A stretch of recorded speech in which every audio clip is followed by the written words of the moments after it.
Bol mrazivý januárový večer v roku 2021. 13 rokov. Bola som presne v tom veku, v ktorom sa hovorí, že už si dostatočne veľká, ale pre mamu a otca som bola stále tým dievčatkom. Zvyčajne som bola dochvíľna a najmä bola som neustále na telefóne. Ale ten večer, 12. januára, som proste telefón nezdvihla. Viem si predstaviť, ako mi mama volala, znovu a znovu. Viem si predstaviť to ticho, ktoré viselo v našej obývačke. A potom tú poslednú správu, ktorú mi mama poslala. Patricia, prosím, príď domov. Ach, mami, keby som mohla. Rodičia sa báli. Videla som to v ich očiach, aj keď som tam už nebola. Nikdy som predtým len tak nezmizla. Nikdy. Ten deň som sa mala stretnúť s Kasperom. Pamätám si, ako som sa na to tešila. Obete z krimi príbehov majú tvár, ale nemajú hlas. V mojich videách ho dostanú. Rozprávajú svoj tragický príbeh sami, tak, ako sa naozaj stal, aby sa na ne nezabudlo, aby ich smrť nebola zbytočná. Kasper bol o 2 roky starší, ale bol ako môj brat. Poznali sme sa roky. Bol u nás ako doma. Chodieval s nami na dovolenky, na výlety. Rodičia ho milovali. Správali sa k nemu skoro ako k vlastnému synovi. V jeho spoločnosti som sa cítila absolútne bezpečne. Mali sme sa stretnúť pri nákupnom centre. Keď som sa nevrátila, rodičia hneď vedeli, že je zle. Okamžite volali políciu. Zrazu som bola na plagátoch na internete. Moja fotografia, ten môj úsmev, tie tmavé dlhé vlasy. Všetci dúfali, že som len u kamošky. Že je to nejaká pubertálna vzbura. Ale ja som nebola ten typ. A moji rodičia to vedeli. Posledný človek, ktorý ma videl, bol Kasper. A on polícii povedal svoju verziu. Povedal, že sme sa pohádali, že som rozrušená odbehla smerom na Bytomskú ulicu a nastúpila do nejakého náhodného autobusu. Že som utiekla, len aby som sa upokojila. Bolo to uveriteľné a všetci chceli, aby to bola pravda. Ale ja som vedela, že je to klamstvo. Napriek mrazu a padajúcej noci sa začalo rozsiahle pátranie. Niekoľko desiatok policajtov, parky, opustené budovy. Všade tam, kam som sa mohla zatúlať. A v tom hľadaní, uprostred všetkých tých aut a ľudí, bol aj on. Kasper. Vozil sa s policajtami, ukazoval na svedkov, pomáhal lepiť plagáty. Tváril sa zúfalo, bol ochotný urobiť čokoľvek. Nič na jeho správaní nevzbudzovalo podozrenie.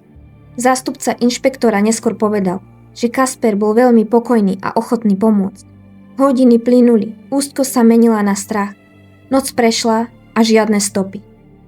Ráno, v stredu, 13. januára stále nič. Moja tvár už bola v médiách. Boli preverené všetky kamerové záznamy.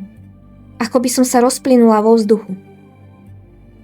A potom, okolo 3:00 po obede, všetky nádeje zhasli. V rozsiahlej, zarastenej pustatine, za hypermarketom Kaufland, ma našli. V ťažko dostupnom mieste, skrytú medzi kríkmi a snehom. Bola som to ja, Patricia. Prehliadka miesta činu šokovala aj skúsených vyšetrovateľov. Moje telo nieslo známky brutálneho napadnutia. Na prvý pohľad videli početné bodné rany. Boli všade.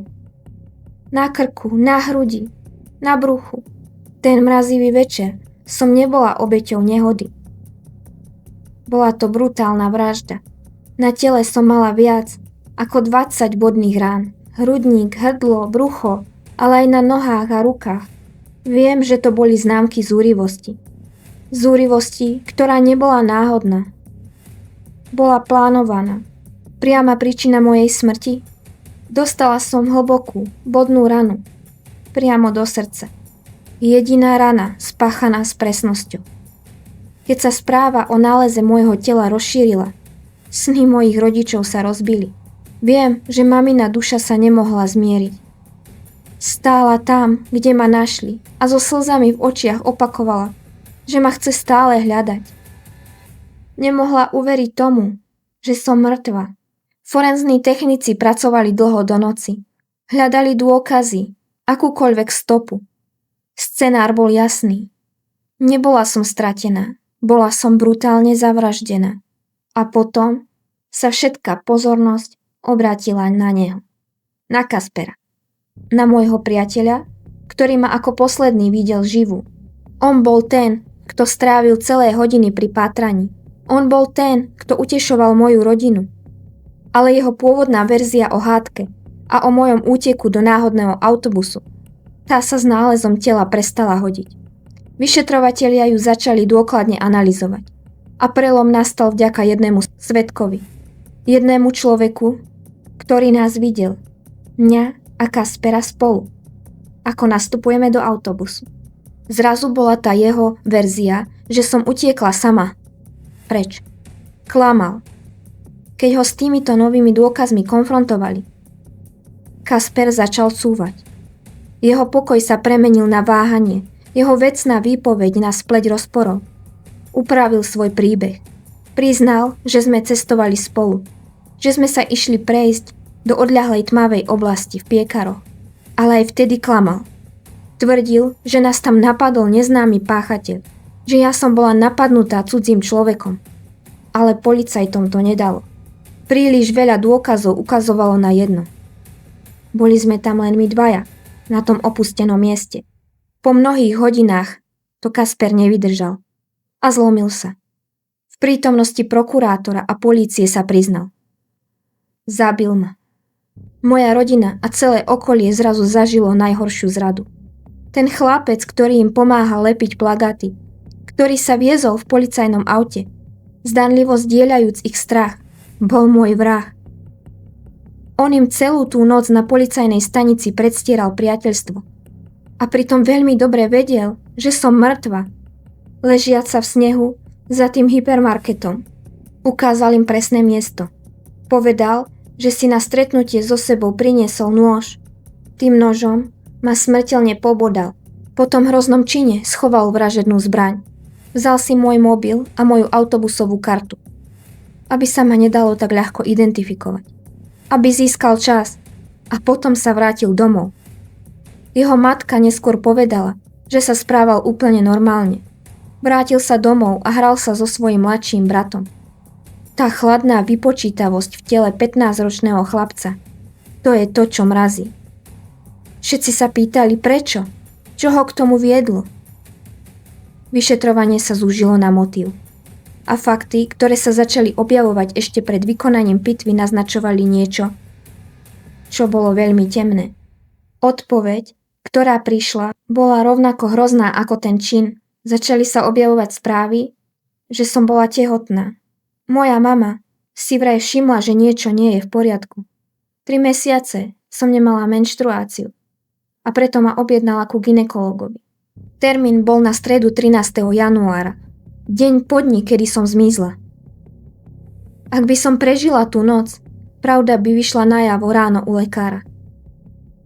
Ja som uisťovala mamu, že som s Kasperom nič nemala, ale to som robila len preto, že som sa bála. Bála som sa tehotenstva a teraz sa ten môj strach stal skutočným a smrteľným motívom. Pitva to potvrdila. Naozaj som bola tehotná. Nosila som v sebe nový život, ktorý už nikdy neuvidí svetlo sveta. Pre prokuratúru a mojich rodičov bolo jasno. Motívom bolo práve moje tehotenstvo. Kasper sa bál. Bál sa následkov, bál sa svojich rodičov a škandálu, ktorý by spôsobil jeho vzťah s 13-ročnou dievčinou. Bál sa, že vyšetrenie u lekára všetko odhalí. Ale potom sa objavilo niečo, čo šokovalo všetkých. Moja kamarátka sa ozvala s jej svedectvom. Správy, ktoré sme si údajne vymieniali. Vraj v čete Kasper už 4 mesiace predtým napísal, že ak by som bola tehotná, zabil by ma a opísal aj miesto. Presne to isté miesto, kde to nakoniec urobil. Moja smrť nebola impulzívny akt. Bola to chladnokrvne premyslená vražda. Kasper už v jeseni 2020 zvažoval, že ma zabije, ak sa nezbavím nášho dieťaťa. A tak ma v januári 2021 vylákal. Vedome ma zaviedol za ten Kaufland do pustatiny mimo očí ľudí. Možno som ho žiadala o podporu. Možno som ho prosila, aby povedal pravdu. No on bol vydesený. Žiadal, aby som tehotenstvo ukončila. V opustenej pustatine vypukla hádka. Posledná hádka. A vtedy sa rozčúlil. Vytiahol z batohu nôž, ktorý si priniesol z domu. Nemala som šancu. Nasledovala séria smrteľných úderov. Rozsah mojich zranení hovoril za všetko. Ten útok musel trvať minúty a počas tých minút som si prešla nepredstaviteľným utrpením. Nechal ma tam, umierajúcu v kríkoch, vzal mi mobil a doklady, aby si kúpil čas. A potom sa pokojne vrátil domov a hral sa so svojím bratom. Telo 14-ročného chlapca s mysľou chladného a vypočítavého vraha. Po odhalení všetkých detailov, keď už bola pravda vonku, sa Kasper snažil zvaliť vinu na mňa. Jeho otec spomínal slová, ktoré údajne povedal. Vraj povedal, že som ho k tomu donútila. Snažil sa ospravedlniť to, že ma prebodol viac ako 20 krát tým, že som na neho vyvíjala nátlak. Snažil sa o ospravedlnenie. Možno som nechcela skrývať svoje tehotenstvo. Možno som nesúhlasila s jeho požiadavkami. A on možno pochyboval, či som vôbec tehotná s ním.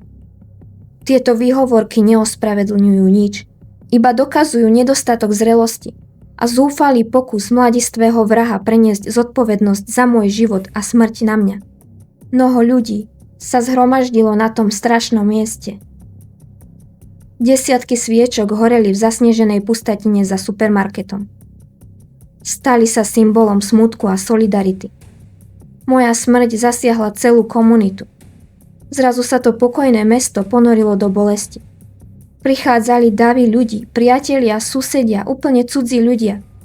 Za policajnou páskou, kde ležalo moje telo, horeli sviečky, boli tam kvety a plyšové zvieratka.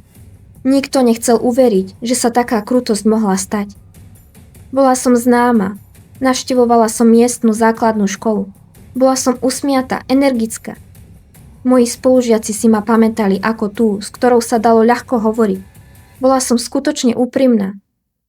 Moji rodičia nemohli jesť, nemohli spať. Cudzí ľudia im prejavovali sústrasť, ale nič nezmiernilo ich bolesť. Šok a hnev sa rozšíril po celom Poľsku. Ako je možné, že taký mladý chlapec spáchal taký hrozný čin? Všetci sa hnevali na medzery v zákone. A hlavne na to, že Kasperovi chýbalo len pár hodín do toho, aby mal 15 rokov. Aby mohol byť súdený ako dospelý. Rodičov musela polícia odvracať od pásky, kde ležalo moje telo. Nemohli sa ani pomodliť, kým sa zaisťovali dôkazy. Ten zúfalý pohľad na rodičov, ktorí nemôžu prísť k hrobu svojej céry, dojal všetkých. Keď sa miesto konečne uvoľnilo, improvizovaný pamätník bol obrovský. Kopy sviečok, biele kvety a medvedíky svedčili o tom, aká hlboká bola táto rana. Môj pohreb sa konal 22. januára. Moja rakva bola biela a moji rovesníci niesli biele ruže previazané čiernymi tuhami. Znamenie čistoty a smútku. Moji rodičia dali môjmu nenarodenému dieťaťu meno Jakub. To všetkým pomohlo uvedomiť to, že sme v skutočnosti boli dvaja. Nebola som obeť len ja. Obeťou sa stalo aj moje nenarodené dieťa. Keď malú bielu rakvu vynášali z baziliky, ľudia nedokázali zadržať slzy. Ale moja tragédia sa dotkla nielen srdc, ale aj zákonov. Ako som povedala, Kasper mal v čase činu 14 rokov. A na druhý deň slávil 15. Ten jeden kalendárny detail rozhodol, že nemohol byť súdený ako dospelý, ani za takú brutálnu vraždu. Prípad musel riešiť rodinný súd. Iba 3 mesiace po čine sa konalo prvé pojednávanie. Súd sa rozhodol o umiestnení Kaspera do detenčného centra pre mladistvých. Bol to taký ekvivalent dočasnej väzby. Prokuratúra síce pokračovala vo vyšetrovaní, zbierala dôkazy. Nôž, zakopaný v zemi, jeho oblečenie s krvou, ale s vedomím, že sa konanie zastaví pre jeho vek. Cieľom bolo iba objasniť to, že konal sám. Kľúčové bolo určiť Kasperov duševný stav a zrelosť. Bol umiestnený pod psychiatrické pozorovanie, aby sa zistilo, či má duševné poruchy. Po 3 dňoch pojednávania rodinný súd rozhodol. Potvrdili, že to bol Kasper, kto ma zabil, konajúc s mimoriadnou krutosťou. Potvrdili aj to, že so mnou mal intímny vzťah. A ako sa rozhodli? Umiestnili ho do nápravného zariadenia. Bolo to najprísnejšie opatrenie, aký mohol mladistvý páchateľ v Poľsku dostať. Znamenalo to, že Kasper strávi v izolovanom zariadení pravdepodobne až do dovršenia 21 rokov. V tej súdnej sieni, kde sa nerozhodovalo o treste, ale o výchovnom opatrení, plakal. Plakal jeho otec, plakala moja mama. Pre mojich rodičov to bol len pocit istoty, že v medziach zákona bolo učinené zadosť. Kasper bude najskôr prepustený v roku 2027. Čo myslíte? Je to spravodlivé? Keď dieťa spácha vedome tak brutálny čin, stačí ho dať len do nejakého zariadenia? Alebo by mal byť potom, čo dosiahne 18 rokov, umiestnený do skutočnej väzby, aby si tam ešte odpíkal svoj trest. Ale viete, čo je najviac zarážajúce? Po dovršení 21 rokov sa všetky záznamy o jeho činoch vymažú z registra. Keď odtiaľ vyjde, tak by mal začať s čistým štítom. Táto skutočnosť vyvolala hnev v celej spoločnosti. Mnohí nechceli prijať, že Kasper sa vyhol súdu pre dospelých len kvôli jednému dňu. Ministerstvo spravodlivosti zareagovalo. Zástupca ministra oznámil plány na zníženie vekovej hranice pre súdenie ako dospelého z 15 na 14 rokov. Moja spomienka žije ďalej. A moja tragická skutočnosť sa stala impulzom na zmenu, ktorá, ako dúfajú moji rodičia a celá spoločnosť, jedného dňa ochráni niekoho iného pred podobným osudom. Bola som 13-ročné dievča, ktoré sa jedného dňa už nevrátilo domov. Ale môj hlas sa vďaka tomuto príbehu šíri ďalej. Ak chcete počuť aj ostatné hlasy obetí, ktoré nikdy nemôžu byť zabudnuté, dajte prosím odber. A hlavne vezmite si z týchto príbehov ponaučenie, aby sa také podobné osudy nemuseli opakovať. Volám sa Patrícia a ďakujem, že ste si vypočuli môj tragický príbeh.